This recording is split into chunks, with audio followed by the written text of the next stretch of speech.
Հարգելի գործընկերներ, 2026 թվականի հունիսի 7-ի խորհրդարանական ընտրությունները պարզապես հերթական համապետական ընտրություններ չեն։ Դրանք ըստ էության հանրաքվե են հայկական պետականության գոյության վերաբերյալ։ Այդ ընտրությունները կայանալու են, ինչպիսին էլ լինի մեր վերաբերմունքը։ Բայց ասացեք խնդրեմ, կա ոչ իշխանամերձ քաղաքական մի ուժ, որը կասի, թե Հայաստանում կառավարումը ձախողված չէ եւ առկա չէ ազգային ճգնաժամ, դրան բնորոշ բոլոր դրսևորումներով։ Ազգային ժողովը մեր խմբակցությունն այս թեմայով ամիսներ առաջ անցկացրած լսումների ժամանակ հայտարարության նախագիծ հրապարակեց, որտեղ միանգամայն փաստարկված եւ հիմնավոր ներկայացված են երկրում ճգնաժամի առկայությունն ու կառավարման ձախողումը։ Մեր սահմանադրությունը նման դեպքերում ճգնաժամը հանգուցալուծելու գործիք է առաջարկում եւ դա գործող վարչապետին անվստահություն հայտնելն է։ Ես ասել եմ եւ պնդում եմ, որ ընտրությունները ոչ մի դեպքում չի կարելի հակադրել իմպիչմենտին։ Եվ եթե բոլոր առողջ քաղաքական ուժերը մեզ հետ համակարգիկ են, որ գործող կառավարիչների մեկ օր անգամ իշխանության ղեկի մնալը կործանարար է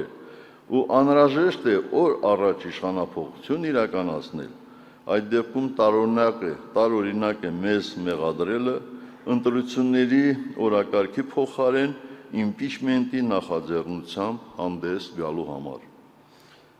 Եվ այդ ինչ երաշխիք ունեն, որ այս կործանարար ընթացքը չկանխելու դեպքում մեր պետությունը չի կանգնի անդառնալի հետևանքների առաջ։ Նման պայմաններում յուրաքանչյուր օրը կարող է վճռորոշ լինել, իսկ անգործությունը ճակատագրական։ Սա ոչ թե ինքնանպատակ քայլ է, այլ միջոց կանխելու ավելի մեծ կորուստները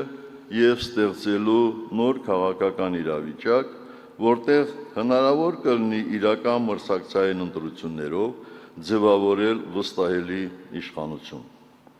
Հակառակ դեպքում մենք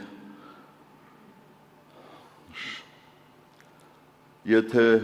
շարունակենք հապաղել եւ առաջնորդվել միայն ընտրական գործընթացներով, ապա կարող ենք պարզապես անդառնալի կորուստների ցանկը բազմապատկել։ Հարգելի կուսակիցներ, պատմության մեջ կան ժամանակահատվածներ,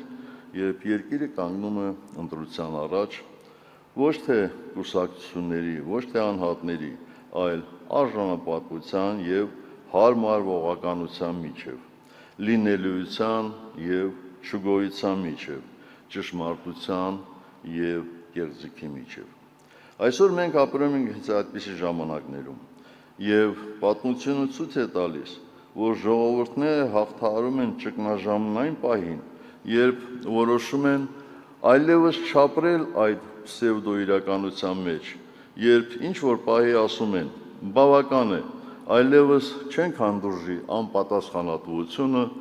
հանդուրժողականությունը, հարմարվողականությունը, կեղծիքը, անտարբերությունը, բավական է պառակտումը։